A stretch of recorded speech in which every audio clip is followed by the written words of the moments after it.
किताब खाड़कू संघर्ष की साखी अणजाने अणगौले सिद्दकी अते जोधे। लेखक भाई दलजीत सिंह। 24वें भाग विच सुणो सरहदां वाले पांडी। वाहिगुरू जी का खालसा वाहिगुरू जी की फतेह। एक दिन असीं दोपहर वेले नारोवाल सरहद नेड़े एक पिंड विच गए। जदों असीं सरहद वल जांदे सां तां चौधरीआं दे ड्राइवर अते मुंशी नूं नाल लै के जाईदा सी, पर कई वार उन्हां तो बगैर अपनी गड्डी विच भी चले जांदे सां।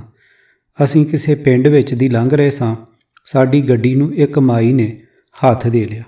ਉਹ कोई 70-80 साल की उम्र की होनी है। वाल बिल्कुल चिट्टे सन अते मूँह झुरड़ियां नाल भरिया होया सी। मुंशी ने गड्डी रोक लई क्योंकि वो इस माई नूं जाणदा सी। माई बारी कोल आई ते पुछण लग पई, नवें हो, होर की हाल है तुहाडे पंजाब दा? मुंशी ने उसनूं ਨਾਂ नाल बुलाया ते कहा कि नवें बाबे हन, जाण लग्गिआं तैनूं मिल के जांदे हां। गड्डी अगे तुर पई ते मुंशी ने दस्सिया कि इस माई दे 3 पुत्तर सन। तिन्नों तुहाडा समान ढोंदे सन। एक ठंड लग के बीमार हो के अल्लाह नूं प्यारा हो गया।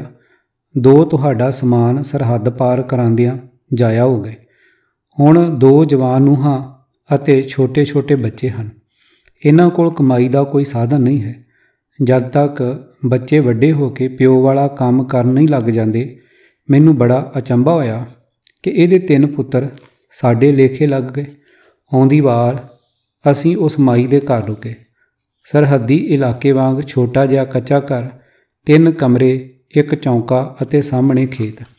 असीं वाण दे मंजियां उपर बैठ गए। आले दुआले 4-5 बच्चे रोड़ियां नाल 12 डीटी वर्गी कोई खेड खेड रहे सन। माई ने उन्हां नूं झिड़किया कि वो दूर चले जाण, पर वो नहीं गए। फिर माई ने अपने दुखड़े सुणाउणे शुरू कीते। मुंडियां दे मरण तो मगरों इन्हां बच्चिआं दा बहुत बुरा हाल है। छोटिਆਂ ਨੂੰ ਤਾਂ ਅਸੀਂ ਇਹ ਵੀ ਨਹੀਂ ਦੱਸਿਆ ਕਿ ਉਹਨਾਂ ਦਾ ਪਿਓ ਫੌਤ ਹੋ ਗਿਆ। ਤੁਹਾਡੇ ਜਾਣ ਤੋਂ ਬਾਅਦ ਉਹ ਪੁੱਛਣਗੇ ਕਿ ਉਹਦਾ ਕੋਈ ਸੁਨੇਹਾ ਆਇਆ ਹੈ। ਜਦੋਂ ਉਹ ਜਿਉਂਦੇ ਸਨ ਤਾਂ ਇਹ ਗੱਡੀਆਂ ਸਾਡੇ ਵਿਹੜੇ ਆਉਂਦੀਆਂ ਹੀ ਰਹਿੰਦੀਆਂ ਸਨ। ਸਭ ਤੋਂ ਛੋਟੇ ਪੋਤੇ ਨੂੰ ਮੈਂ ਕਿਹਾ ਹੋਇਆ ਹੈ ਕਿ ਉਹਦਾ ਪਿਓ ਸਿੱਖਾਂ ਨਾਲ ਗਿਆ ਹੈ। ਮਾਈ ਨੇ ਬਹੁਤ ਗੱਲਾਂ ਕੀਤੀਆਂ, ਕੁਝ ਉਹਦੇ ਦੁੱਖ ਦੀਆਂ ਅਤੇ ਕੁਝ ਉਹਦੇ ਛੋਟੇ ਮੁੰਡੇ ਦੇ ਸਿੱਖਾਂ ਨਾਲ ਪਿਆਰ ਦੀਆਂ। ਉਹ ਇੱਕ ਵਾਰ ਸਮਾਨ ਟਪਾਉਣ ਗਿਆ, ਸਿੰਘਾਂ ਨਾਲ 2 ਹਫ਼ਤੇ ਉੱਧਰ ਹੀ ਲਾ ਆਇਆ। ਮਾਈ ਨੇ ਪੁੱਤ ਦੀ ਦੱਸੀ ਜਾਣਕਾਰੀ ਨੂੰ ਸਾਡੇ ਨਾਲ ਸਾਂਝੀ ਕਰਕੇ ਆਪਣਾ ਦੁੱਖ ਵੀ ਸੁਣਾਇਆ ਅਤੇ ਆਪਣੇ ਰਿਸ਼ਤੇ ਦਾ ਅਹਿਸਾਸ ਵੀ ਕਰਾਇਆ। ਕਿਵੇਂ ਉਹਦਾ ਪੁੱਤਰ ਵਾਪਸ ਆ ਕੇ ਉਹਨਾਂ ਸਾਰਿਆਂ ਨੂੰ ਬਿਠਾ ਕੇ ਗੱਲਾਂ ਸੁਣਾਉਂਦਾ ਸੀ ਕਿ ਚੜ੍ਹਦੇ ਪੰਜਾਬ ਦੇ ਲੋਕ ਵੀ ਸਾਡੇ ਵਰਗੇ ਹੀ ਹਨ। ਸਿੱਖਾਂ ਦੀ ਆਪਣੇ ਦੇਸ਼ ਖਾਲਿਸਤਾਨ ਲਈ ਜੰਗ ਚੱਲ ਰਹੀ ਹੈ। ਬਾਬਿਆਂ ਦੀ ਲੋਕਾਂ ਵਿੱਚ ਬਹੁਤ ਇੱਜ਼ਤ ਅਤੇ ਦਹਿਸ਼ਤ ਹੈ। ਕਿਸ ਤਰ੍ਹਾਂ ਲੋਕ ਉਹਨਾਂ ਨੂੰ ਰੋਟੀ ਖਵਾਉਂਦੇ ਸਨ ਅਤੇ ਕਾਹਦੇ ਨਾਲ ਖਵਾਉਂਦੇ ਸਨ। ਮਾਤਾ ਨੇ ਦੱਸਿਆ, ਉਹਦੇ ਛੋਟੇ ਪੁੱਤ ਨੂੰ ਤੁਹਾਡੇ ਗੁਰੂਆਂ ਦੇ ਨਾਂ ਅਤੇ ਤੁਹਾਡੇ ਪਾਠਾਂ ਦੇ ਨਾਮ ਹੀ ਆਉਂਦੇ ਸਨ। ਕਿਸ ਤਰ੍ਹਾਂ ਉੱਥੇ ਇੱਕ ਵਾਰ ਪੁਲਿਸ ਨੇ ਹਮਲਾ ਕੀਤਾ। ਉਹ ਤਾਂ ਅੱਧਾ ਸਿੱਖ ਹੋ ਗਿਆ ਸੀ। ਹੁਣ ਮੈਂ ਉਹਦੀ ਜਵਾਨ ਬੇਵਾ ਅਤੇ ਉਹਦੇ ਛੋਟੇ-ਛੋਟੇ ਬੱਚਿਆਂ ਨੂੰ ਕੀ ਕਹਾਂ ਕਿ ਉਹ ਕਿੱਥੇ ਹੈ, ਕਦੋਂ ਆਵੇਗਾ। ਉਸ ਦੀਆਂ ਗੱਲਾਂ ਸੁਣ ਕੇ ਸਾਡਾ ਮਨ ਪਸੀਜ ਗਿਆ। ਉਸ ਨੇ ਕਿਹਾ ਕਿ ਤੁਹਾਡੇ ਵੱਲੋਂ ਕੁਝ ਮਦਦ ਵੀ ਆਉਂਦੀ ਰਹੀ ਹੈ, ਉਹਦੇ ਲਈ ਸ਼ੁਕਰੀਆ। ਉਹਨੇ ਸਾਡੇ ਤੋਂ ਮੰਗਿਆ ਕੁਝ ਨਹੀਂ ਸੀ। ਸਾਡੇ ਕੋਲ ਉਸ ਵੇਲੇ ਕੁਝ ਪੈਸੇ ਜੇਬ ਵਿੱਚ ਸਨ। ਅਸੀਂ ਉਹਨਾਂ ਨੂੰ ਦੇ ਆਏ ਤੇ ਕਿਹਾ ਕਿ ਅਸੀਂ ਤੁਹਾਡਾ ਦੇਣ ਨਹੀਂ ਦੇ ਸਕਦੇ। ਅੱਲਾ ਸਾਰਿਆਂ ਦੀ ਖੈਰ ਰੱਖੇ। ਬਾਅਦ ਵਿੱਚ ਵੀ ਅਸੀਂ ਕਈ ਵਾਰ ਉਹਨੂੰ ਮਦਦ ਭੇਜਦੇ ਰਹੇ। ਇਹ ਦਾਸਤਾਨ ਸਰਹੱਦ ਦੇ ਇੱਕ ਪਿੰਡ ਦੇ ਇੱਕ ਘਰ ਦੀ ਹੈ। ਕਸ਼ਮੀਰ ਤੋਂ ਗੁਜਰਾਤ ਤੱਕ ਸਰਹੱਦ ਦੇ ਨਾਲ ਲੱਗਦੇ ਅਨੇਕਾਂ ਪਿੰਡਾਂ ਕਸਬਿਆਂ ਵਿੱਚ ਇਹੋ ਜਿਹੀਆਂ ਅਣਗਿਣਤ ਕਹਾਣੀਆਂ ਹਨ। ਸਰਹੱਦਾਂ ਦੇ ਦੋਵੇਂ ਪਾਸੇ ਦੇ ਇਲਾਕੇ ਆਮ ਤੌਰ 'ਤੇ ਸਹੂਲਤਾਂ ਤੋਂ ਸੱਖੜੇ ਹੁੰਦੇ ਹਨ। ਇੱਥੇ ਕਮਾਈ ਦੇ ਸਾਧਨ ਬਹੁਤ ਘੱਟ ਹੁੰਦੇ ਹਨ। ਗਰੀਬ ਲੋਕ ਸਰਹੱਦ ਤੋਂ ਇੱਧਰ ਉੱਧਰ ਸਮਾਨ ਢੋਣ ਵਿੱਚ ਹੀ ਜ਼ਿੰਦਗੀ ਲਈ ਕਮਾਉਂਦੇ ਹਨ। ਇਹਨਾਂ ਨੂੰ ਆਮ ਤੌਰ 'ਤੇ ਪਾਂਡੀ ਅਤੇ ਅੰਗਰੇਜ਼ੀ ਵਿੱਚ ਗਾਈਡ ਕਹਿ ਲੈਂਦੇ ਹਨ। ਇਹ ਲੋਕ ਜਾਂ ਤਾਂ ਆਪ ਮਾੜੀ ਮੋਟੀ ਤਸਕਰੀ ਕਰਦੇ ਹੁੰਦੇ ਹਨ ਜਾਂ ਬਹੁਤੇ ਵੱਡੇ ਸਮਗਲਰਾਂ ਅਤੇ ਸੇਠਾਂ ਦਾ ਸਮਾਨ ਢੋਂਦੇ ਹਨ, ਜਿਸ ਵਿੱਚੋਂ ਉਹਨਾਂ ਦਾ ਬਹੁਤ ਥੋੜ੍ਹਾ ਹਿੱਸਾ ਹੁੰਦਾ ਹੈ। ਇਹ ਆਪਣੇ ਇਲਾਕੇ ਅਤੇ ਕੰਮ ਦੇ ਭੇਤੀ ਹੁੰਦੇ ਹਨ, ਪਰ ਇਹਨਾਂ ਦੀ ਜ਼ਿੰਦਗੀ ਬਹੁਤ ਖਤਰਿਆਂ ਭਰੀ ਹੁੰਦੀ ਹੈ। ਇਹਨਾਂ ਨੂੰ ਦੋਵਾਂ ਪਾਸਿਆਂ ਦੀ ਪੁਲਿਸ, ਸਰਹੱਦੀ ਫੌਜਾਂ ਅਤੇ ਸੂਈਏ ਮਹਿਕਮੇ ਬਹੁਤ ਤੰਗ ਕਰਦੇ ਹਨ। ਉਹਨਾਂ ਨੂੰ ਸਾਰਿਆਂ ਨਾਲ ਹੀ ਬਣਾ ਕੇ ਰੱਖਣੀ ਪੈਂਦੀ ਹੈ ਅਤੇ ਸਾਰਿਆਂ ਦੇ ਹੀ ਕੰਮ ਕਰਨੇ ਪੈਂਦੇ ਹਨ। ਕਈ ਵਾਰ ਇਹਨਾਂ ਨੂੰ ਆਪਣੇ ਦੇਸ਼ਾਂ ਵਿੱਚ ਵੀ ਜੇਲ੍ਹ ਜਾਣਾ ਪੈਂਦਾ ਹੈ ਅਤੇ ਕਈ ਵਾਰ ਦੂਜੇ ਦੇਸ਼ ਵਿੱਚ ਵੀ। ਅਜਿਹੇ ਲੋਕਾਂ ਲਈ ਦੂਜੇ ਮੁਲਕ ਦੀ ਜੇਲ੍ਹ ਨਰਕ ਸਮਾਨ ਹੁੰਦੀ ਹੈ। ਉੱਥੋਂ ਕਦੀ ਹੀ ਕੋਈ ਸਹੀ ਸਲਾਮਤ ਵਾਪਸ ਮੁੜਦਾ ਹੈ। ਕਈ ਵਾਰ ਇਹਨਾਂ ਨੂੰ ਦੋਵੇਂ ਪਾਸੇ ਦੇ ਸੂਈਆ ਤੰਤਰਾਂ ਦੇ ਆਖੇ ਲੱਗਣਾ ਪੈਂਦਾ ਹੈ। ਜਦ ਕਿਧਰੇ ਵੀ ਕਿਸੇ ਧਿਰ ਨੂੰ ਸ਼ੱਕ ਪੈ ਜਾਵੇ ਜਾਂ ਕੋਈ ਨੁਕਸਾਨ ਹੋ ਜਾਵੇ ਤਾਂ ਸਭ ਤੋਂ ਪਹਿਲਾਂ ਗੁੱਸੇ ਦੀ ਗਾਜ ਇਹਨਾਂ ਗਰੀਬਾਂ ਉੱਤੇ ਹੀ ਡਿੱਗਦੀ ਹੈ। ਇਹ ਲੋਕ ਸਰਹੱਦ ਉੱਤੇ ਵੱਸਦੇ ਹੋਣ ਕਰਕੇ ਹੀ ਤਸ਼ੱਦਦ ਸਹਿੰਦੇ ਹਨ, ਜੇਲ੍ਹਾਂ ਕੱਟਦੇ ਹਨ ਅਤੇ ਕਈ ਵਾਰ ਮਾਰ ਵੀ ਦਿੱਤੇ ਜਾਂਦੇ ਹਨ। ਦੋਵਾਂ ਪਾਸਿਆਂ ਦੀ ਪੁਲਿਸ, ਦੋਵੇਂ ਪਾਸਿਆਂ ਦੀਆਂ ਸਰਹੱਦੀ ਫੌਜਾਂ, ਦੋਵੇਂ ਪਾਸਿਆਂ ਦੇ ਖੁਫੀਆ ਮਹਿਕਮੇ ਅਤੇ ਦੋਵਾਂ ਪਾਸਿਆਂ ਦੇ ਸਮਗਲਰਾਂ ਵਿੱਚੋਂ ਕੋਈ ਵੀ ਇਹਨਾਂ ਨੂੰ ਮਾਰ ਸਕਦਾ ਹੈ। ਜਦੋਂ ਤੱਕ ਨਸ਼ਾ ਤਸਕਰੀ ਜਾਂ ਹੋਰ ਗੈਰ ਕਾਨੂੰਨੀ ਵਪਾਰ ਦਾ ਦੌਰ ਸੀ, ਉਦੋਂ ਤੱਕ ਇਹਨਾਂ ਲੋਕਾਂ ਨੂੰ ਬਹੁਤ ਸੌਖਾ ਸੀ। ਇੱਕ ਤਾਂ ਖਤਰੇ ਘੱਟ ਸਨ, ਸਰਹੱਦ ਉੱਤੇ ਦੋਵੇਂ ਪਾਸੇ ਚੌਕਸੀ ਅਤੇ ਸਖਤੀ ਵੀ ਘੱਟ ਸੀ। ਰਿਸ਼ਵਤ ਆਮ ਚੱਲਦੀ ਸੀ, ਕਿਤੇ ਕਿਤੇ ਹੀ ਕੋਈ ਪਾਂਡੀ ਫੜਿਆ ਜਾਂ ਮਾਰਿਆ ਜਾਂਦਾ ਸੀ। ਜਦੋਂ ਪੰਜਾਬ ਅਤੇ ਕਸ਼ਮੀਰ ਵਿੱਚ ਹਥਿਆਰਬੰਦ ਜੱਦੋ-ਜਹਿਦ ਸ਼ੁਰੂ ਹੋਈ ਤਾਂ ਤਸਕਰੀ ਘਟਦੀ ਗਈ, ਸਰਹੱਦਾਂ ਸਖਤ ਅਤੇ ਚੌਕਸ ਬਣਦੀਆਂ ਗਈਆਂ ਅਤੇ ਪਾਂਡੀਆਂ ਲਈ ਖਤਰੇ ਵੱਧਦੇ ਗਏ। ਸਰਹੱਦ ਉੱਤੇ ਫੌਜਾਂ ਵੱਲੋਂ ਇੱਧਰ ਉੱਧਰ ਜਾਣ ਵਾਲਿਆਂ ਉੱਤੇ ਗੋਲੀਬਾਰੀ ਹੋਣ ਲੱਗੀ ਅਤੇ ਮੁਕਾਬਲੇ ਵੀ ਹੋਣ ਲੱਗੇ। ਇਹਦੇ ਨਾਲ ਹੀ ਇਹਨਾਂ ਲੋਕਾਂ ਦੀ ਜ਼ਿੰਦਗੀ ਵਿੱਚ ਸਰਹੱਦੀ ਫੌਜਾਂ ਅਤੇ ਖੁਫੀਆ ਮਹਿਕਮਿਆਂ ਦਾ ਅਸਰ ਵਧਣ ਲੱਗਿਆ ਅਤੇ ਮੌਤਾਂ ਦੀ ਗਿਣਤੀ ਵੀ ਵਧਣ ਲੱਗ ਪਈ। ਹਰ ਪਿੰਡ ਦਾ ਕੋਈ ਨਾ ਕੋਈ ਪਾਂਡੀ ਮਾਰਿਆ ਹੀ ਗਿਆ। ਕਈ ਪਿੰਡਾਂ ਵਿੱਚ ਤਾਂ ਕਈ ਬੰਦੇ ਮਾਰੇ ਗਏ। ਇੱਧਰ ਆਪਣੇ ਵਾਲੇ ਪਾਸੇ ਵੀ ਕਈ ਪਿੰਡਾਂ ਵਿੱਚ 10-12 ਬੰਦਿਆਂ ਤੱਕ ਮੌਤਾਂ ਇਸ ਤਰੀਕੇ ਨਾਲ ਹੋਈਆਂ ਸਨ। ਪੰਜਾਬ ਵਿੱਚ ਕਈ ਖਾੜਕੂਆਂ ਦਾ ਜੀਵਨ ਵੀ ਪਾਂਡੀਆਂ ਵਜੋਂ ਸ਼ੁਰੂ ਹੋਇਆ ਸੀ, ਜੋ ਬਾਅਦ ਵਿੱਚ ਵੱਡੇ ਖਾੜਕੂ ਬਣ ਗਏ। ਕਸੂਰ ਕੋਲ ਇੱਕ ਚੌਂਕੀ ਦੇ ਮੁਖੀ ਨੇ ਕਿਹਾ, ਤਰਾਸਦੀ ਵੇਖੋ ਕਿ ਸਾਡੇ ਵਾਲੇ ਪਾਸੇ ਦੇ ਕਿੰਨੇ ਬੰਦੇ ਸਿੱਖ ਭਰਾਵਾਂ ਲਈ ਆਪਣੀ ਜਾਨ ਦੇ ਰਹੇ ਹਨ। ਭਾਵੇਂ ਉਹਨਾਂ ਨੂੰ ਇਹ ਕੰਮ ਵਿੱਚੋਂ ਕਮਾਈ ਵੀ ਹੁੰਦੀ ਹੈ, ਪਰ ਇਹ ਕੰਮ ਕਮਾਈ ਵਾਲਾ ਥੋੜ੍ਹਾ ਹੀ ਹੈ। ਕਦੋਂ ਵੀ ਗੋਲੀ ਵੱਜ ਸਕਦੀ ਹੈ ਜਾਂ ਜੇਲ੍ਹ ਸੁੱਟਿਆ ਜਾ ਸਕਦਾ ਹੈ। ਆਮ ਤੌਰ ਉੱਤੇ ਹਰ ਇਲਾਕੇ ਦੇ ਫੌਜੀ ਅਫਸਰ ਅਤੇ ਸੂਹੀਏ ਨੂੰ ਉਸ ਇਲਾਕੇ ਦੇ ਪਾਂਡੀਆਂ ਬਾਰੇ ਪਤਾ ਹੁੰਦਾ ਹੈ। ਉਹ ਉਹਨਾਂ ਨੂੰ ਕੰਮ ਕਰਨ ਵੀ ਦਿੰਦੇ ਹਨ ਅਤੇ ਉਹਨਾਂ ਤੋਂ ਆਪਣੇ ਕੰਮ ਕਰਵਾਉਂਦੇ ਵੀ ਹਨ। ਕੋਈ ਵੀ ਪਾਂਡੀ ਕਿਸੇ ਫੌਜੀ ਜਾਂ ਸੂਹੀਏ ਅਫਸਰ ਦਾ ਆਖਿਆ ਮੋੜ ਨਹੀਂ ਸਕਦਾ। ਇਸ ਕਰਕੇ ਉੱਧਰਲੇ ਪਾਸੇ ਕੋਈ ਵੀ ਪਾਂਡੀ ਸਾਡੀ ਗੱਲ ਮੋੜਦਾ ਨਹੀਂ ਸੀ ਅਤੇ ਸਾਡੇ ਨਾਲ ਧੋਖਾ ਵੀ ਨਹੀਂ ਕਰ ਸਕਦਾ ਸੀ, ਕਿਉਂਕਿ ਸਰਹੱਦੀ ਜਾਂ ਸੂਹੀਆ ਤੰਤਰ ਦਾ ਕੋਈ ਨਾ ਕੋਈ ਬੰਦਾ ਸਾਡੇ ਨਾਲ ਹੁੰਦਾ ਸੀ। ਇਸ ਕਰਕੇ ਸਾਨੂੰ ਉੱਧਰਲੇ ਪਾਸੇ ਧੋਖੇ ਦੀ ਸੰਭਾਵਨਾ ਘੱਟ ਹੁੰਦੀ ਸੀ। ਪਰ ਇੱਧਰਲੇ ਪਾਸੇ ਭਾਵੇਂ ਪਾਂਡੀਆਂ ਨੂੰ ਖਾੜਕੂਆਂ ਦਾ ਡਰ ਹੁੰਦਾ ਸੀ, ਪਰ ਉਹਨਾਂ ਨੂੰ ਸਰਕਾਰੀ ਤੰਤਰ ਦੇ ਵੱਖ-ਵੱਖ ਮਹਿਕਮੇ ਵੀ ਘੇਰੀ ਰੱਖਦੇ ਸਨ। ਉਹ ਪਾਕਿਸਤਾਨੀ ਅਫਸਰ ਨੇ ਮੈਨੂੰ ਦੱਸਿਆ, ਮੈਂ ਇਲਾਕੇ ਦੇ ਲੋਕਾਂ ਨੂੰ ਬਹੁਤ ਸਮਝਾਇਆ ਕਿ ਇਹ ਕੰਮ ਵਿੱਚ ਖਤਰਾ ਹੈ, ਕੋਈ ਹੋਰ ਕੰਮ ਕਰ ਲਵੋ। ਇਹਨਾਂ ਨੂੰ ਹੋਰ ਕੰਮਾਂ ਦਾ ਪ੍ਰਬੰਧ ਵੀ ਕਰਕੇ ਦਿੱਤਾ, ਪਰ ਮੈਂ ਕਾਮਯਾਬ ਨਹੀਂ ਹੋਇਆ। ਕੁਝ ਸਮਾਂ ਹੋਰ ਕੰਮ ਕਰਕੇ ਇਹ ਲੋਕ ਮੁੜ ਉਸੇ ਕੰਮ ਲੱਗ ਜਾਂਦੇ ਹਨ। ਜਿਵੇਂ ਕੋਈ ਪੋਸਤੀ ਦਾ ਅਮਲ ਟੁੱਟਦਾ ਹੈ, ਉਸ ਤਰ੍ਹਾਂ ਦੀ ਹਾਲਤ ਹੈ। ਜਾਂ ਤਾਂ ਇਹਨਾਂ ਲੋਕਾਂ ਨੂੰ ਖਤਰਿਆਂ ਦਾ ਚਸਕਾ ਲੱਗ ਗਿਆ ਹੈ, ਜਾਂ ਕੋਈ ਤੁਹਾਡਾ ਸਿੱਖ ਭਰਾਵਾਂ ਦਾ ਇਹਨਾਂ ਨੇ ਕੁਝ ਲੈਣਾ ਦੇਣਾ ਹੈ। ਉਹਦੀ ਗੱਲ ਸਹੀ ਸੀ ਕਿ ਜਿਹੜਾ ਇੱਕ ਵਾਰ ਇਸ ਪਹੇ ਚੜ੍ਹਿਆ, ਉਹ ਮੁੜ ਘਿੜ ਕੇ ਉੱਥੇ ਹੀ ਆਉਂਦਾ ਹੈ। ਦੋਵਾਂ ਦੇਸ਼ਾਂ ਦੇ ਖੁਫੀਆ ਤੰਤਰ ਵੀ ਉਹਨਾਂ ਨੂੰ ਬਾਹਰ ਨਹੀਂ ਨਿਕਲਣ ਦਿੰਦੇ। ਇੱਥੇ ਕਿਸੇ ਇੱਕ ਮਹਿਕਮੇ ਲਈ ਕੰਮ ਕਰਨਾ, ਫਿਰ ਦੋ ਜਾਂ ਕਈਆਂ ਲਈ ਕੰਮ ਕਰਨਾ, ਫਿਰ ਦੂਜੇ ਦੇਸ਼ ਦੇ ਕਿਸੇ ਮਹਿਕਮੇ ਲਈ ਵੀ ਕੰਮ ਕਰਨਾ ਸ਼ੁਰੂ ਕਰਨਾ, ਕਈ ਵਾਰ ਦੋਵਾਂ ਪਾਸਿਆਂ ਲਈ ਕੰਮ ਕਰਨ ਲੱਗ ਜਾਣਾ, ਇਹ ਸਿਲਸਿਲਾ ਇੱਥੇ ਚੱਲਦਾ ਹੀ ਰਹਿੰਦਾ ਹੈ। ਇੱਥੇ ਜਿਹੜਾ ਖਾੜਕੂਆਂ ਵਾਲਾ ਸਿਲਸਿਲਾ ਸ਼ੁਰੂ ਹੋ ਗਿਆ ਸੀ, ਉਹ ਸਭ ਤੋਂ ਖਤਰਨਾਕ ਸੀ। ਦੋਵੇਂ ਪਾਸਿਓਂ ਬਹੁਤ ਪਾਂਡੀ ਮਾਰੇ ਗਏ, ਉਹਨਾਂ ਵਿੱਚੋਂ ਕਈ ਗਲਤ ਫਹਿਮੀ ਵਿੱਚ ਵੀ ਮਾਰੇ ਗਏ। ਉੱਥੇ ਇੱਕ ਬਜ਼ੁਰਗ ਮਿਲਿਆ ਜਿਸ ਦੇ ਮੁੰਡੇ ਨੂੰ ਪਾਕਿਸਤਾਨ ਦੇ ਸਰਹੱਦੀ ਰਾਖਿਆਂ ਨੇ ਮਾਰ ਦਿੱਤਾ ਸੀ। ਉਹ ਸਮਾਨ ਲੰਘਾਉਣ ਦਾ ਕੰਮ ਕਰਦਾ ਸੀ। ਉਹਦੇ ਉੱਤੇ ਦੋਸ਼ ਸੀ ਕਿ ਉਹਨੇ ਸਾਡੇ ਬੰਦਿਆਂ ਦੀ BSF ਨੂੰ ਮੁਖਬਰੀ ਕੀਤੀ ਸੀ, ਜਿਸ ਨਾਲ ਸਾਡੇ 2 ਸਿੰਘ ਸ਼ਹੀਦ ਹੋ ਗਏ ਅਤੇ ਸਮਾਨ ਫੜਿਆ ਗਿਆ। ਉਹ ਬਜ਼ੁਰਗ ਕਹਿੰਦਾ ਸੀ ਕਿ ਉਹਦਾ ਮੁੰਡਾ ਬੇਕਸੂਰ ਸੀ। ਜਦੋਂ ਅਸੀਂ ਉੱਧਰ ਫੌਜ ਵਾਲਿਆਂ ਨਾਲ ਗੱਲ ਕੀਤੀ ਤਾਂ ਉਹ ਕਹਿਣ ਲੱਗੇ ਕਿ ਇਹ ਇੰਡੀਆ ਵਾਲੇ ਪਾਸੇ BSF ਨਾਲ ਮਿਲਿਆ ਹੋਇਆ ਹੈ। ਇਹ ਵਾਕਿਆ ਤੀਜੀ ਵਾਰ ਹੋਇਆ ਹੈ ਕਿ ਜਦੋਂ ਵੀ ਇਹ ਬੰਦਾ ਸਮਾਨ ਪਾਰ ਕਰਾਉਣ ਜਾਂਦਾ ਹੈ ਤਾਂ ਸਮਾਨ ਫੜਿਆ ਜਾਂਦਾ ਹੈ ਅਤੇ ਇਹ ਵਾਪਸ ਆ ਜਾਂਦਾ ਹੈ। ਇਸ ਕਰਕੇ ਹੋਰ ਮੌਕਾ ਨਹੀਂ ਦਿੱਤਾ ਜਾ ਸਕਦਾ। ਇੱਦਾਂ ਤਾਂ ਇਹਨਾਂ ਲੋਕਾਂ ਨੂੰ ਕੋਈ ਖੌਫ ਹੀ ਨਹੀਂ ਰਹੇਗਾ। ਕਸੂਰ ਦੇ ਇਲਾਕੇ ਵਿੱਚ ਸਤਲੁਜ ਦੇ ਕੰਢੇ ਮੈਂ ਅਤੇ ਲਾਲ ਸਿੰਘ ਇੱਕ ਪੁਰਾਣੇ ਪਾਂਡੀ ਕੋਲ ਗਏ ਜੋ ਚਿਰਾਂ ਤੋਂ ਸਾਡੇ ਲਈ ਕੰਮ ਕਰਦਾ ਸੀ। ਇਹ ਗੱਲ 1991 ਦੀ ਹੈ, ਜਦੋਂ ਸਰਹੱਦਾਂ ਉੱਤੇ ਬਹੁਤ ਸਖਤੀ ਹੋ ਗਈ ਸੀ। ਆਸੇ-ਪਾਸੇ ਤਾਰਾਂ ਅਤੇ ਤੇਜ਼ ਰੌਸ਼ਨੀ ਵਾਲੇ ਉੱਚੇ ਖੰਭੇ ਲੱਗ ਗਏ ਸਨ। ਉਹ 50 ਸਾਲ ਦਾ ਬੰਦਾ ਆਪਣੇ ਖੇਤ ਵਿੱਚ ਮੰਜੇ ਉੱਤੇ ਬੈਠਾ ਹੋਇਆ ਸੀ। ਕੁਝ ਦੂਰੀ ਉੱਤੇ ਸਤਲੁਜ ਦਰਿਆ ਵਗ ਰਿਹਾ ਸੀ। ਅਸੀਂ ਉਹਦੇ ਸਰਹੱਦੀ ਇਲਾਕੇ ਵਿੱਚ ਆਪਣਾ ਉੱਥੇ ਵਾਲਾ ਸੰਪਰਕ ਪਤਾ ਦਿੱਤਾ ਹੋਇਆ ਸੀ। ਜਦੋਂ ਵੀ ਕੋਈ ਦੱਸ ਪਾਉਂਦਾ ਸੀ ਤਾਂ ਅਸੀਂ ਉਹਨੂੰ ਜਾ ਕੇ ਮਿਲਦੇ ਸਾਂ ਜਾਂ ਆਪਣੇ ਕੋਲ ਬੁਲਾ ਲੈਂਦੇ ਸੀ। ਹੁਣ ਸਰਹੱਦ ਪਾਰ ਕਰਨਾ ਮੌਤ ਦੀ ਵਾਦੀ ਪਾਰ ਕਰਨ ਬਰਾਬਰ ਸੀ ਅਤੇ ਤਸਕਰੀ ਦਾ ਧੰਦਾ ਬਹੁਤ ਮੰਦਾ ਪੈ ਗਿਆ ਸੀ। ਪਾਂਡੀ ਅਤੇ ਸਮਗਲਰ ਅੰਦਰੋਂ ਸਾਡੇ ਉੱਤੇ ਬਹੁਤ ਔਖੇ ਸਨ ਕਿ ਇਹਨਾਂ ਬੰਦਿਆਂ ਕਰਕੇ ਸਾਡਾ ਕੰਮ ਮੰਦਾ ਪੈ ਗਿਆ ਹੈ ਅਤੇ ਖਤਰਾ ਵੱਧ ਗਿਆ ਹੈ।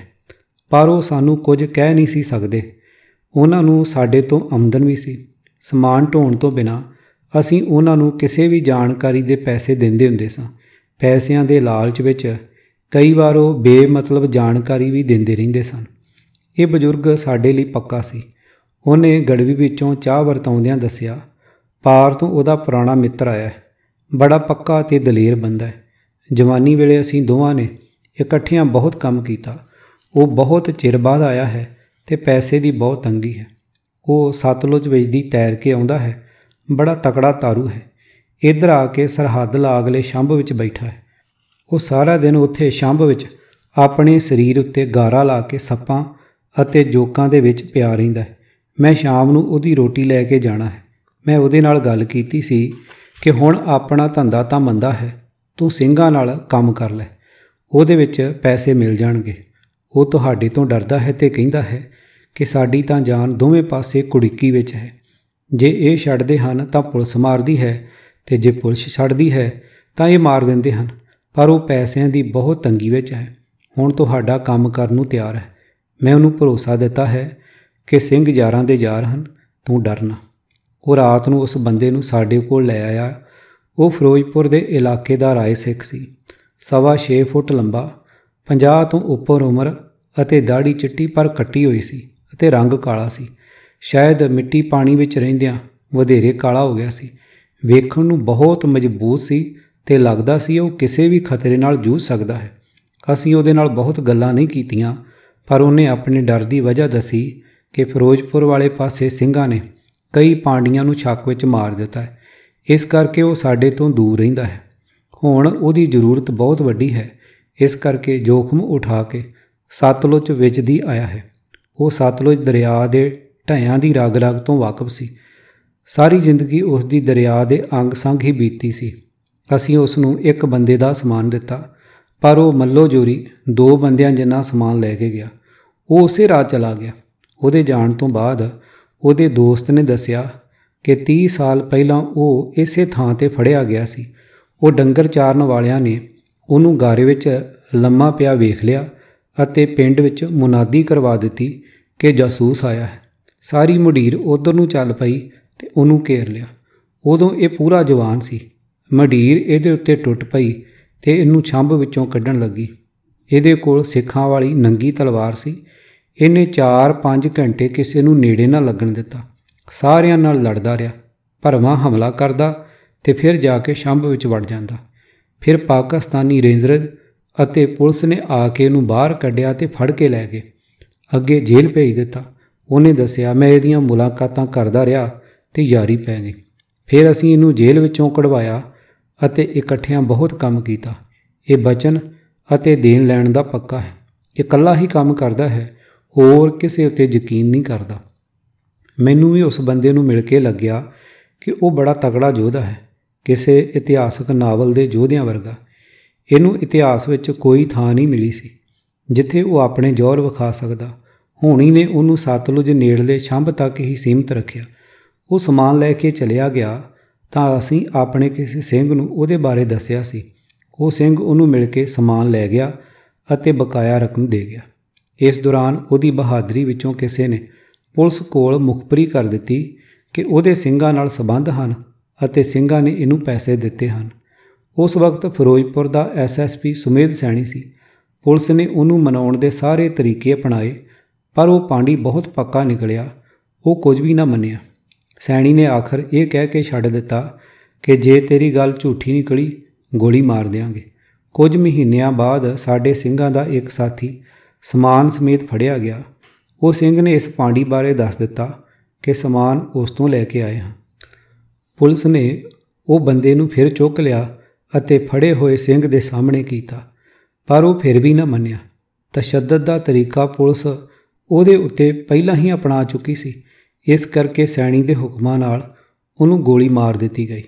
उस वेले पंजाब पुलिस ਪਹਿਲਾਂ ही लाशां दरिया विच लोड़न लगी हुई सी ते पुलिस ने ਉਹਦੀ अंतिम इच्छा अनुसार ਉਹਦੀ लाश भी सतलुज दरिया विच सुੱਟ ਦਿੱਤੀ।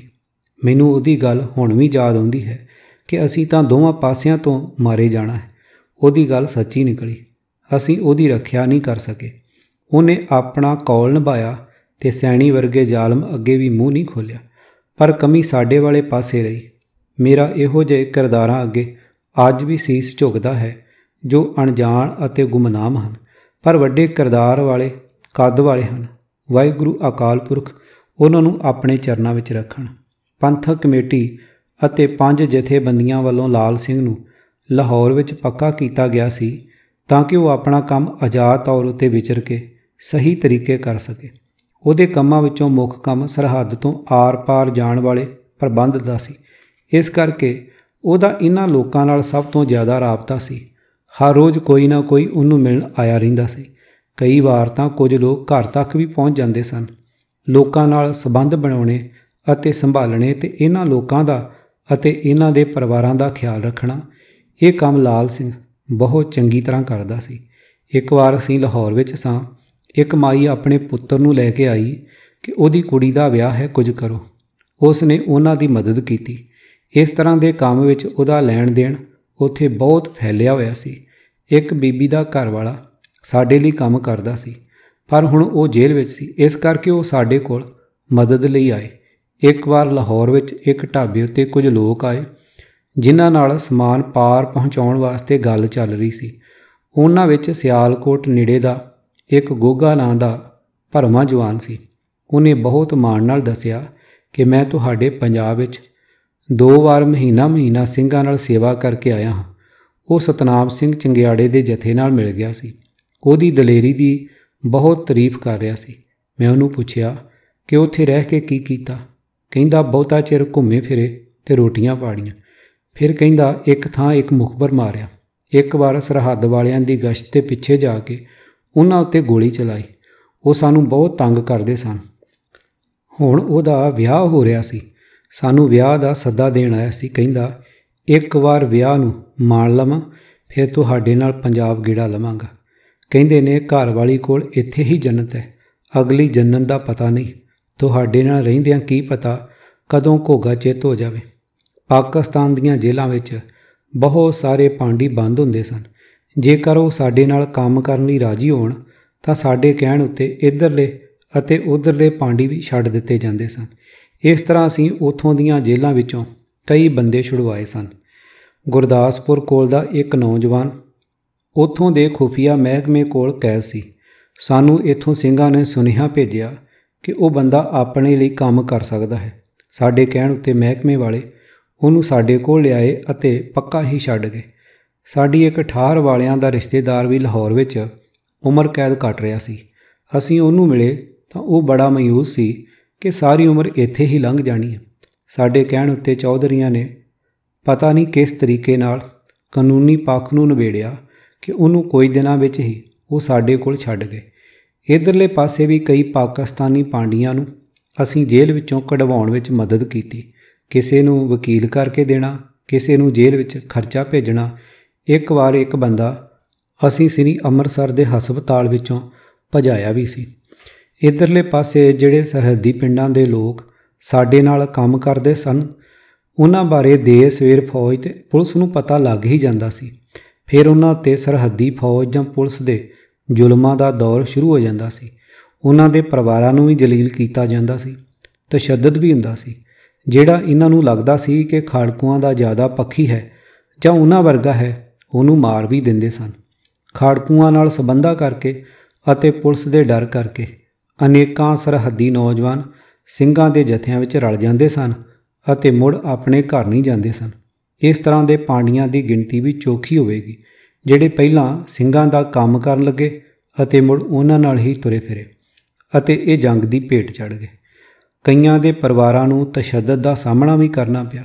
ਕਈ ਪਰਿਵਾਰਾਂ ਨੂੰ ਘਰੋਂ ਬੇਘਰ ਕਰ ਦਿੱਤਾ ਜਾਂ ਫਿਰ ਮਾਰ ਮੁਕਾਇਆ। ਸਰਹੱਦੀ ਇਲਾਕਿਆਂ ਦੇ ਕਈ ਚੋਟੀ ਦੇ ਸਿੰਘ ਪਹਿਲਾਂ ਪਾਂਡੀ ਸਨ, ਫਿਰ ਉਹ ਗੁਰੂ ਵਾਲੇ ਬਣੇ ਅਤੇ ਸੰਘਰਸ਼ ਵਿੱਚ ਕੁੱਦ ਪਏ। ਖਾਲਿਸਤਾਨ ਕਮਾਂਡੋ ਫੋਰਸ ਦਾ ਇੱਕ ਅਜਿਹਾ ਸਿੰਘ ਮੈਨੂੰ ਸ੍ਰੀ ਅੰਮ੍ਰਿਤਸਰ ਵਿੱਚ ਮਿਲਿਆ ਸੀ। ਉਸ ਦੇ ਭਰਾਵਾਂ ਨੂੰ ਜ਼ਾਲਮ ਥਾਣੇਦਾਰ ਸੂਬਾ ਸਿੰਘ ਨੇ ਮਾਰ ਮੁਕਾਇਆ ਸੀ। ਲਿਬਰੇਸ਼ਨ ਫੋਰਸ ਦੇ ਅਵਤਾਰ ਸਿੰਘ ਬ੍ਰਹਮਾ ਨਾਲ ਇੱਕ ਸਿੰਘ ਹੁੰਦਾ ਸੀ ਜੋ ਪਹਿਲਾਂ ਬਹੁਤ ਲਾਇਕ ਪਾਂਡੀ ਸੀ। ਉਹ ਸੈਂਕੜਿਆਂ ਵਾਰੀ ਆਰ ਭਰ ਗਿਆ ਅਤੇ ਮਣਾ ਮੂੰਹੀ ਸਮਾਨ ਉਹਨੇ ਆਪਣੇ ਮੋਢਿਆਂ ਉੱਤੇ ਢੋਇਆ ਸੀ। ਉਹ ਹਨੇਰੇ ਵਿੱਚ ਵੀ ਆਮ ਬੰਦੇ ਨਾਲੋਂ ਦੁੱਗਣਾ ਸਮਾਨ ਚੁੱਕ ਕੇ ਔਖੇ ਤੋਂ ਔਖੇ ਰਸਤਿਆਂ ਥਾਣੀ ਲੰਘ ਜਾਂਦਾ ਸੀ। ਉਹਦੇ ਬਾਰੇ ਮਿੱਥ ਹੀ ਬਣ ਗਈ ਸੀ ਕਿ ਉਹਨੂੰ ਕੋਈ ਰੋਕ ਨਹੀਂ ਸਕਦਾ ਸੀ ਅਤੇ ਨਾ ਉਹ ਆਪ ਹੀ ਰੁਕ ਸਕਦਾ ਸੀ।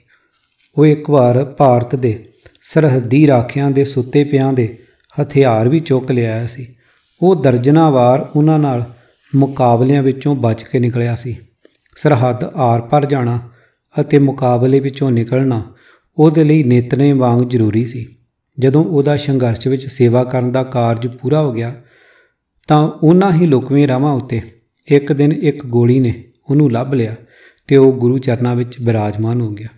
ਅਜਿਹੇ ਅਨੇਕਾਂ ਸਿੰਘ ਸਨ ਜਿਹੜਿਆਂ ਨੇ ਬਹੁਤ ਮੁਸ਼ਕਲ ਸੇਵਾ ਨਿਭਾਈ ਅਤੇ ਕੋਈ ਅਹੁਦੇਦਾਰੀ ਨਹੀਂ ਮੰਗੀ। ਉਹ ਚੁੱਪ ਚਪੀਤੇ ਸੇਵਾ ਕਰਦਿਆਂ ਇੱਕ ਦਿਨ ਰੁਖਸਤ ਹੋ ਗਏ। ਅਸੀਂ ਕਦੀ ਉਹਨਾਂ ਨੂੰ ਠੀਕ ਤਰ੍ਹਾਂ ਯਾਦ ਵੀ ਨਹੀਂ ਕੀਤਾ। ਪਾਂਡੀਆਂ ਦੀ ਇੱਕ ਆਪਣੀ ਹੀ ਦੁਨੀਆ ਹੁੰਦੀ ਹੈ। ਉਹ ਬੜੇ ਚੁਸਤ, ਸਿਰੜੀ ਅਤੇ ਉਦਮੀ ਹੁੰਦੇ ਹਨ। ਉਹਨਾਂ ਦੀਆਂ ਅੱਖਾਂ ਅਤੇ ਕੰਨ ਆਮ ਬੰਦੇ ਨਾਲੋਂ ਬਹੁਤ ਤੇਜ਼ ਹੁੰਦੇ ਹਨ। ਉਹ ਰਾਤ ਦੇ ਹਨੇਰਿਆਂ ਵਿੱਚ ਦੂਰ ਤੱਕ ਅੰਦਾਜ਼ੇ ਨਾਲ ਹੀ ਵੇਖ ਲੈਂਦੇ ਹਨ। ਜਾਨਵਰਾਂ ਵਾਂਗ ਖਤਰਾ ਸੁੰਘ ਲੈਂਦੇ ਹਨ। ਚਾਨਣੀਆਂ ਅਤੇ ਹਨੇਰੀਆਂ ਨਾਲ ਉਹਨਾਂ ਦਾ ਖਾਸ ਰਿਸ਼ਤਾ ਹੈ। ਉਹਨਾਂ ਦੀ ਆਪਸੀ ਬੋਲੀ ਦੀ ਆਮ ਬੰਦੇ ਨੂੰ ਸਮਝ ਨਹੀਂ ਆਉਂਦੀ। ਉਹ ਰਾਤਾਂ ਨੂੰ ਇਸ਼ਾਰਿਆਂ ਅਤੇ ਜਾਨਵਰਾਂ ਦੀਆਂ ਆਵਾਜ਼ਾਂ ਰਾਹੀਂ ਆਪਸ ਵਿੱਚ ਸੰਪਰਕ ਰੱਖਦੇ ਹਨ।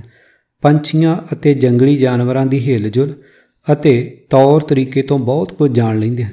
ਉਹਨਾਂ ਨੂੰ ਸਰਹੱਦੀ ਰਾਖਿਆਂ ਦੀ ਗੋਲੀ ਰੱਬੀ ਹੁਕਮ ਨਾਲੋਂ ਉਦੋਂ ਹੀ ਲੱਭਦੀ ਹੈ ਜਦੋਂ ਆਮ ਬੰਦੇ ਵਾਂਗ ਕਾਹਲ, ਬੇਪਰਵਾਹੀ ਜਾਂ ਮਾਣ ਕਰ ਜਾਂਦੇ ਹਨ। ਇੱਧਰਲੇ ਪਾਸੇ ਪਾਂਡੀਆਂ ਦੀ ਜ਼ਿੰਦਗੀ ਜ਼ਿਆਦਾ ਔਖੀ ਸੀ, ਕਿਉਂਕਿ ਪੁਲਿਸ ਉਹਨਾਂ ਨੂੰ ਖਾੜਕੂਆਂ ਦੀ ਮੁਖਬਰੀ ਕਰਨ ਅਤੇ ਦੂਜੇ ਮੁਲਕ ਦੀ ਮੁਖਬਰੀ ਕਰਨ ਦਾ ਲਾਲਚ ਵੀ ਦਿੰਦੀ ਸੀ ਅਤੇ ਡਰਾਵਾ ਵੀ। ਕਈ ਬੰਦੇ ਲਾਲਚ ਵਿੱਚ ਆ ਕੇ ਸਮਾਨ ਜਾਂ ਸਿੰਘਾਂ ਨੂੰ ਵੀ ਫੜਾ ਦਿੰਦੇ ਸਨ। ਕਈ ਵਾਰ ਪਾਕਿਸਤਾਨ ਦੀ ਜਾਸੂਸੀ ਕਰਨ ਵੀ ਲੱਗ ਜਾਂਦੇ ਸਨ। ਕਈ ਦੋਵੇਂ ਪਾਸੇ ਵੀ ਚੱਲ ਪੈਂਦੇ ਸਨ ਅਤੇ ਸਾਡੇ ਨਾਲ ਵੀ ਤੁਰ ਪੈਂਦੇ ਸਨ। ਇਸ ਤਰ੍ਹਾਂ ਕਰਦਿਆਂ ਉਹਨਾਂ ਨੂੰ ਭਿਆਨਕ ਤਸੀਹਾਂ ਵਾਲੀ ਮੌਤ ਦਾ ਸਾਹਮਣਾ ਕਰਨਾ ਪੈਂਦਾ ਸੀ। ਬਾੜਮੇਰ ਦੇ ਇਲਾਕੇ ਵਿੱਚ ਮੈਨੂੰ ਇੱਕ ਇਹੋ ਜਿਹੇ ਬੰਦੇ ਦਾ ਪਤਾ ਲੱਗਿਆ। ਉੱਥੇ ਸਰਹੱਦ ਦੇ ਦੋਵੇਂ ਪਾਰ ਉਸ ਵੇਲੇ ਤੱਕ ਲੋਕਾਂ ਦੀ ਆਪਸੀ ਰਿਸ਼ਤੇਦਾਰੀ ਵੀ ਸੀ। ਖਾੜਕੂ ਸੰਘਰਸ਼ ਦੇ ਸ਼ੁਰੂ ਹੋਣ ਤੋਂ ਪਹਿਲਾਂ ਉਹ ਲੋਕ ਆਮ ਹੀ ਇੱਕ ਦੂਜੇ ਪਾਸੇ ਚਲੇ ਜਾਂਦੇ ਸਨ, ਪਰ ਚੌਕਸੀ ਵਧਣ ਨਾਲ ਉੱਧਰ ਵੀ ਵਾੜ ਲੱਗ ਗਈ। ਇੱਧਰਲੇ ਪਾਸਿਓਂ ਇੱਕ ਬੰਦਾ ਉੱਧਰ ਜਾਂਦਾ ਹੁੰਦਾ ਸੀ ਅਤੇ ਨਿੱਕੀ ਮੋਟੀ ਤਸਕਰੀ ਕਰਦਾ ਸੀ। ਭਾਰਤੀ ਫੌਜ ਨੇ ਉਹਨੂੰ ਪੈਸੇ ਦੇਣੇ ਸ਼ੁਰੂ ਕਰ ਦਿੱਤੇ ਕਿ ਉਹ ਪਾਕਿਸਤਾਨੀ ਫੌਜਾਂ ਦੀਆਂ ਹਰਕਤਾਂ ਦੀ ਸੂਹ ਉਹਨਾਂ ਨੂੰ ਦਿੰਦਾ ਰਹੇ। ਕੁਝ ਸਮੇਂ ਮਗਰੋਂ ਪਾਕਿਸਤਾਨ ਦੇ ਸੂਈਆ ਮਹਿਕਮੇ ਨੇ ਉਹਨੂੰ ਫੜ ਲਿਆ ਅਤੇ ਉਹਨੂੰ ਆਪਣੇ ਲਈ ਭਰਤੀ ਕਰ ਲਿਆ। ਉਹ ਜਾਣ ਬੁੱਝ ਕੇ ਆਪਣੀ ਅਜਿਹੀ ਜਾਣਕਾਰੀ ਉਹਦੇ ਰਾਹੀਂ ਭਾਰਤੀ ਮਹਿਕਮੇ ਨੂੰ ਭੇਜਣ ਲੱਗ ਪਏ ਜੋ ਨੁਕਸਾਨ ਵਾਲੀ ਨਹੀਂ ਸੀ। ਉਹਨਾਂ ਨੇ ਉਹ ਬੰਦਾ ਸਾਨੂੰ ਵੀ ਮਿਲਾਇਆ। ਉਹਨੇ 2-3 ਵਾਰ ਸਾਡਾ ਸਮਾਨ ਵੀ ਇੱਧਰ ਪਹੁੰਚਾਇਆ। ਜਿਸ ਇਲਾਕੇ ਵਿੱਚ ਉਹ ਰਹਿੰਦਾ ਸੀ ਉੱਥੋਂ ਦੇ ਹਿਸਾਬ ਨਾਲ ਉਸ ਕੋਲ ਪੈਸਾ ਜ਼ਿਆਦਾ ਹੋ ਗਿਆ ਸੀ ਅਤੇ ਉਹ ਸ਼ਰਾਬ ਪੀਣ ਲੱਗ ਪਿਆ। ਅਜਿਹੀ ਹਾਲਤ ਵਿੱਚ ਭਾਰਤ ਦੀ ਸਰਹੱਦੀ ਫੌਜ ਕੋਲ ਉਹਦਾ ਭੇਦ ਖੁੱਲ੍ਹ ਗਿਆ। ਜਦੋਂ ਉਹਨਾਂ ਨੂੰ ਪਤਾ ਲੱਗਿਆ ਕਿ ਉਹਨੇ ਇੰਨਾ ਸਮਾਨ ਢੋਇਆ ਹੈ ਅਤੇ ਉਹਨੇ ਭਾਰਤੀ ਮਹਿਕਮੇ ਨੂੰ ਬੁੱਧੂ ਬਣਾਇਆ ਹੈ ਤਾਂ ਉਹਨਾਂ ਨੇ ਉਸ ਨੂੰ ਸਰਹੱਦ ਉੱਤੇ ਲਿਜਾ ਕੇ ਮਾਰ ਦਿੱਤਾ। ਸਰਹੱਦ ਪਾਰ ਕਰਨ ਸਮੇਂ ਸਾਡੇ ਸਿੰਘ ਅਸਲ ਵਿੱਚ ਅਜਿਹੇ ਬੰਦਿਆਂ ਦੀ ਮੁਖਬਰੀ ਕਾਰਨ ਸ਼ਹੀਦ ਹੋਏ ਜੋ ਇੱਧਰਲੀ ਪੁਲਿਸ ਜਾਂ ਫੌਜ ਨਾਲ ਵੀ ਸੰਬੰਧ ਰੱਖਦੇ ਸਨ। ਅਜਿਹੀਆਂ ਗੱਲਾਂ ਲੁਕਦੀਆਂ ਨਹੀਂ ਸਨ। ਦੋਵਾਂ ਪਾਸਿਆਂ ਨੂੰ ਆਖਰ ਪਤਾ ਲੱਗ ਜਾਂਦਾ ਸੀ। ਸਿੰਘ ਜ਼ਿਆਦਾਤਰ ਮੁਖਬਰਾਂ ਨੂੰ ਮਾਰ ਦਿੰਦੇ ਸਨ। ਕੁਝ ਥਾਈਂ ਉਸ ਇਲਾਕੇ ਦੇ ਸਿੰਘਾਂ ਨੇ ਜ਼ਿਆਦਤੀ ਵੀ ਕੀਤੀ ਕਿ ਸਜ਼ਾ ਵਜੋਂ ਅਜਿਹੇ ਲੋਕਾਂ ਦੇ ਪਰਿਵਾਰਾਂ ਨੂੰ ਵੀ ਮਾਰ ਦਿੱਤਾ। ਬਾਬਾ ਦਲਵਿੰਦਰ ਸਿੰਘ ਤੇ ਹੋਰ ਕੁਝ ਸਿੰਘ ਇਸ ਤਰ੍ਹਾਂ ਹੀ ਰਾਤ ਨੂੰ ਸਰਹੱਦ ਪਾਰ ਕਰਕੇ ਨੇੜੇ ਹੀ ਕਿਸੇ ਢਾਣੀ ਉੱਤੇ ਠਹਿਰੇ ਹੋਏ ਸਨ। ਉਹਨਾਂ ਨੂੰ ਲਿਆਉਣ ਵਾਲੇ ਪਾਂਡੀ ਨੇ ਹੀ ਖਬਰ ਦੇ ਕੇ ਸਵੇਰੇ ਫੌਜ ਅਤੇ ਪੁਲਿਸ ਦਾ ਘੇਰਾ ਪਵਾ ਦਿੱਤਾ। ਸਾਰੇ ਸਿੰਘ ਭਾਵੇਂ ਜੂਝ ਕੇ ਸ਼ਹੀਦ ਹੋਏ, ਪਰ ਇਹ ਬਹੁਤ ਵੱਡਾ ਘਾਟਾ ਸੀ। ਫੌਜ ਉਸ ਬੰਦੇ ਨੂੰ ਸੁਰੱਖਿਅਤ ਰੱਖਣ ਲਈ ਆਪਣੇ ਨਾਲ ਲੈ ਗਈ, ਪਰ ਸਾਨੂੰ ਉਹ ਬੰਦੇ ਦੇ ਪਰਿਵਾਰ ਨੂੰ ਬਚਾਉਣ ਲਈ ਬਹੁਤ ਕੋਸ਼ਿਸ਼ ਕਰਨੀ ਪਈ ਤਾਂ ਕਿ ਉਸ ਇਲਾਕੇ ਦੇ ਸਿੰਘ ਦੁੱਖ ਅਤੇ ਗੁੱਸੇ ਵਿੱਚ ਉਹਦੇ ਪਰਿਵਾਰ ਨੂੰ ਮਾਰ ਨਾ ਦੇਣ। ਇੱਕ ਵਾਰ ਮੌਕਾ ਸੰਭਾਲਿਆ ਗਿਆ, ਬਾਅਦ ਵਿੱਚ ਪਤਾ ਨਹੀਂ ਉਹ ਬੰਦੇ ਜਾਂ ਪਰਿਵਾਰ ਦਾ ਕੀ ਬਣਿਆ। 84 ਤੋਂ ਬਾਅਦ ਜਦੋਂ ਪਹਿਲਾਂ ਸਿੰਘਾਂ ਨੇ ਸਰਹੱਦ ਪਾਰ ਕਰਨੀ ਸ਼ੁਰੂ ਕੀਤੀ ਤਾਂ ਡੇਰਾ ਬਾਬਾ ਨਾਨਕ ਕੋਲ ਇੱਕ ਪਾਂਡੀ ਨੇ ਬਹੁਤ ਸਾਰੇ ਸਿੰਘਾਂ ਨੂੰ ਪਾਰ ਲੰਘਾਇਆ ਅਤੇ ਉਹਦਾ ਨਾਂ ਚੰਗਾ ਹੋ ਗਿਆ ਕਿ ਉਹ ਠੀਕ ਤਰੀਕੇ ਨਾਲ ਪਾਰ ਲੰਘਾ ਦਿੰਦਾ ਹੈ। ਉਹਦੇ ਬਾਰੇ ਜਦੋਂ ਸਰਹੱਦੀ ਫੌਜ ਵਾਲਿਆਂ ਨੂੰ ਪਤਾ ਲੱਗਿਆ ਤਾਂ ਉਹਨਾਂ ਨੇ ਡਰਾਇਆ, ਧਮਕਾਇਆ ਜਾਂ ਲਾਲਚ ਦਿੱਤਾ, ਕੁਝ ਵੀ ਹੋਵੇ ਉਹਨੇ ਪਹਿਲਾਂ ਕੀਤਾ ਸਭ ਦੱਸ ਦਿੱਤਾ। ਆਪਣੀ ਜਾਨ ਬਚਾਉਣ ਲਈ ਉਹ ਉਹਨਾਂ ਦੀ ਗੱਲ ਮੰਨਣ ਲਈ ਤਿਆਰ ਹੋ ਗਿਆ। ਸਿੰਘਾਂ ਨੂੰ ਇੱਧਰੋਂ ਆਮ ਤੌਰ 'ਤੇ ਜਥਿਆਂ ਵਿੱਚ ਇਕੱਠਿਆਂ ਹੀ ਲੰਘਾਇਆ ਜਾਂਦਾ ਸੀ। ਰੋਜ਼ ਅਤੇ ਇਕੱਲੇ ਬੰਦੇ ਨੂੰ ਪਾਰ ਭੇਜਣ ਲਈ ਪਾਂਡੀ ਖਤਰਾ ਮੁੱਲ ਨਹੀਂ ਲੈਂਦੇ ਸਨ। ਉਸ ਪਾਂਡੀ ਨੇ ਅਗਲੀ ਵਾਰ ਜਿਹੜੇ ਨਵੇਂ ਸਿੰਘਾਂ ਦਾ ਜਥਾ ਉੱਧਰ ਜਾਣ ਲਈ ਤਿਆਰ ਕੀਤਾ ਸੀ, ਉਹ ਸਾਰੇ ਹੀ ਸਰਹੱਦੀ ਫੌਜ ਨੂੰ ਫੜਾ ਦਿੱਤੇ। ਫੌਜ ਵਾਲਿਆਂ ਉਹਨਾਂ ਸਾਰਿਆਂ ਦਾ ਮੁਕਾਬਲਾ ਵਿਖਾ ਦਿੱਤਾ। ਇਹ ਸਾਰੇ ਸਿੰਘ ਨਵੇਂ ਸਨ ਜਿਹੜਿਆਂ ਨੇ ਹਾਲੇ ਇਹ ਰਾਹ 'ਤੇ ਪੈਰ ਹੀ ਧਰਿਆ ਸੀ। ਸੰਘਰਸ਼ ਵਿੱਚ ਸਰਹੱਦਾਂ ਪਾਰ ਕਰਨ ਵੇਲੇ ਪਾਂਡੀਆਂ ਅਤੇ ਮੌਤ ਦਾ ਵਰਤਾਰਾ ਆਪਸ ਵਿੱਚ ਘੁਲਿਆ ਮਿਲਿਆ ਹੁੰਦਾ ਹੈ। ਸਰਹੱਦ ਆਪਣੇ ਆਪ ਵਿੱਚ ਹੀ ਮੌਤ ਅਤੇ ਦੁਸ਼ਮਣੀ ਦਾ ਜਾਲ ਹੁੰਦੀ ਹੈ। ਇੱਥੇ ਮੌਤ ਅਤੇ ਜ਼ਿੰਦਗੀ, ਦੋਸਤੀ, ਦੁਸ਼ਮਣੀ, ਦਗਾ ਵਫਾ ਵਿੱਚ ਕੋਈ ਬਹੁਤਾ ਭੇਦ ਨਹੀਂ ਰਹਿੰਦਾ। ਕਈ ਥਾਂ ਇਹ ਇੱਕੋ ਜਿਹੇ ਹੀ ਹੋ ਜਾਂਦੇ ਹਨ ਅਤੇ ਕਈ ਰੂਪ ਵਟਾ ਲੈਂਦੇ। ਸਰਹੱਦ ਦੇ ਦੋਵੇਂ ਪਾਸੇ ਹਜ਼ਾਰਾਂ ਅਜਿਹੇ ਘਰ ਹੋਣਗੇ ਅਤੇ ਅਣਗਿਣਤ ਬੰਦੇ ਹੋਣਗੇ ਜਿਹੜਿਆਂ ਨੇ ਅਜਿਹੀ ਜ਼ਿੰਦਗੀ ਜੀਵੀ ਹੈ। ਸਾਡੇ ਸੰਘਰਸ਼ ਲਈ ਬਹੁਤ ਜੋਖਮ ਭਰਿਆ ਕੰਮ ਕੀਤਾ। ਮੁੱਢਲੇ ਰੂਪ ਵਿੱਚ ਇਹ ਕੰਮ ਭਾਵੇਂ ਉਹਨਾਂ ਦਾ ਪੇਸ਼ਾ ਸੀ, ਪਰ ਸਾਡੇ ਨਾਲ ਮਿਲ ਕੇ ਬਹੁਤ ਬੰਦੇ ਆਪਣੇ ਪੇਸ਼ੇ ਤੋਂ ਉੱਪਰ ਉੱਠ ਕੇ ਆਪਣੀ ਜਾਨ ਨੂੰ ਸਾਡੇ ਲਈ ਜਾਂ ਸਾਡੇ ਸਮਾਨ ਲਈ ਦਾਅ 'ਤੇ ਲਾਉਂਦੇ ਰਹੇ। ਅਨੇਕਾਂ ਬੰਦਿਆਂ ਨੇ ਸਾਡੇ ਲਈ ਜਾਂ ਸਾਡੇ ਕਰਕੇ ਜਲਾਲਤਾਂ ਅਤੇ ਤਸ਼ੱਦਦ ਸਹੇ, ਦੁੱਖ ਭੁੱਖ ਹੰਢਾਏ। ਉਹਨਾਂ ਦੇ ਪਰਿਵਾਰਾਂ ਨਾਲ ਵੀ ਉਹ ਹੋਇਆ ਜੋ ਬਹੁਤੇ ਜੁਝਾਰੂ ਸਿੰਘਾਂ ਦੇ ਪਰਿਵਾਰਾਂ ਨਾਲ ਹੋਇਆ। ਉਹਨਾਂ ਦੇ ਘਰ-ਬਾਰ ਛੁੱਟ ਗਏ, ਉੱਜੜ ਗਏ ਅਤੇ ਸੈਂਕੜੇ ਲੋਕਾਂ ਨੇ ਇਹ ਰਾਹ ਉੱਤੇ ਆਪਣੀਆਂ ਜਾਨਾਂ ਕੁਰਬਾਨ ਕੀਤੀਆਂ। ਉਹਨਾਂ ਵੇਲਿਆਂ ਵਿੱਚ ਇਹ ਲੋਕ ਵੀ ਅਖਬਾਰਾਂ ਅਤੇ ਰੇਡੀਓ ਦੀਆਂ ਖਬਰਾਂ ਰਾਹੀਂ ਨਵੇਂ ਸ਼ਬਦਾਂ ਨਾਲ ਸਾਡੇ ਵਾਂਗ ਵਾਧੂ ਦੀ ਮੌਤ ਮਰਨ ਵਾਲੇ ਲੋਕਾਂ ਵਜੋਂ ਦੱਸੇ ਗਏ। ਕਿਤਾਬ ਖਾੜਕੂ ਸੰਘਰਸ਼ ਦੀ ਸਾਖੀ, ਅਣਜਾਣੇ ਅਣਗੌਲੇ ਸਿਦਕੀ ਅਤੇ ਯੋਧੇ, ਲੇਖਕ ਭਾਈ ਦਲਜੀਤ ਸਿੰਘ, ਭਾਗ 24ਵਾਂ, ਆਵਾਜ਼ ਭਾਈ ਗੁਰਜੰਟ ਸਿੰਘ ਰੂਪੋਵਾਲੀ। ਵਾਹਿਗੁਰੂ ਜੀ ਕਾ ਖਾਲਸਾ, ਵਾਹਿਗੁਰੂ ਜੀ ਕੀ ਫਤਿਹ।